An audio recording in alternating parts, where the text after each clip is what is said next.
السلام علیکم۔ جس ساتھی نے میری طرف یہ ریکارڈنگ بھیجی ہے اس کا حق بنتا ہے کہ وہ میری یہ بات اس یہ غدر خنزیر ہے یا خنزیر ملعون جو بھی ہے، اس لعنتی تک میری یہ بات پہنچا دو کہ پہل ان کمینوں نے کی ہے۔ انہوں نے سب سے پہلے استاد چشتی صاحب قبلہ کے جلسے کو روکنے کے لیے تمام تر ڈرامے بازیاں کی ہیں، لہذا ہم صرف جیسا بوتھا ویسا التھا کے طور پہ ان کے ہتھ کنڈوں کو انہی کے خلاف استعمال کرنے کے لیے یہ کر رہے ہیں، اور پورے ملک میں اگر کہیں بھی ایسا کیا جائے گا تو اس کا جواب ایسے ہی دیا جائے گا۔ کیوں؟ اس وجہ سے کہ تمہارے جیسے حرامیوں کو نہ علم کی زبان سمجھ آتی ہے اور نہ تمہارے جیسے حرامیوں کو دلائل کی بات سمجھ آتی ہے۔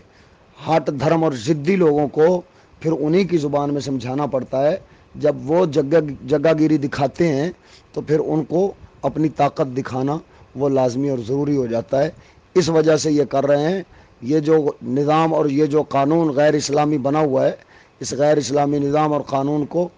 انہی کے خلاف جو اس کے حق میں بیٹھے ہوئے ہیں اور الیکشنوں میں لگے پڑے ہیں، سب کچھ کر رہے ہیں، انہی کے خلاف استعمال کر کے ہم کم از کم جو دین کی خدمت کر رہے ہیں اس کے لیے راستہ ہموار کر سکتے ہیں تو کریں گے انشاءاللہ اور عزیز۔ رہا مسئلہ تیری گانڈ میں جو درد ہوا ہے نا، تو ایسا کر، تو بھی اس کے ساتھ لگ، اور ایسا بھی کر کہ اپنی بیٹی کو پیش کر اس کے مدرسے میں پڑھنے کے لیے، یا بیٹی نہیں ہے تو اپنی بہن کو پیش کر دے، تاکہ چند دنوں بعد جیسے اس نے باقی اپنے مریدوں کی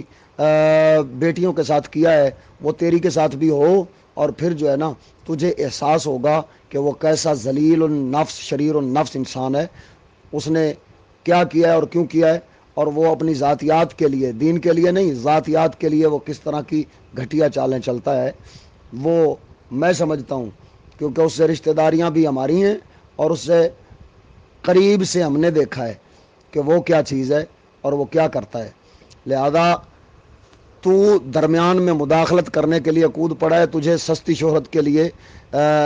ہر وقت طلب چلی رہتی ہے، اور گالم گلوچ کر کے تو اگر ٹھنڈا ہوتا ہے تو تیری گانڈ کو ایسے ہی ٹھنڈا کر دیتا ہوں، تاکہ تجھے تیری زبان میں سمجھا کر، حرامی آدمی تجھے تیری زبان میں سمجھا کر تجھ سے بات کروں، ورنہ تیرے جیسے کتوں سے مجھے منہ لگنے کی عادت نہیں ہے، لیکن اب تم عادت ڈال رہے ہو تو پھر یہ زبان جو چلتی ہے نا، جب یہ زبان چلتی ہے تو اس وقت بڑی بڑی تلواریں جو ہے وہ کم پڑ جاتی ہیں۔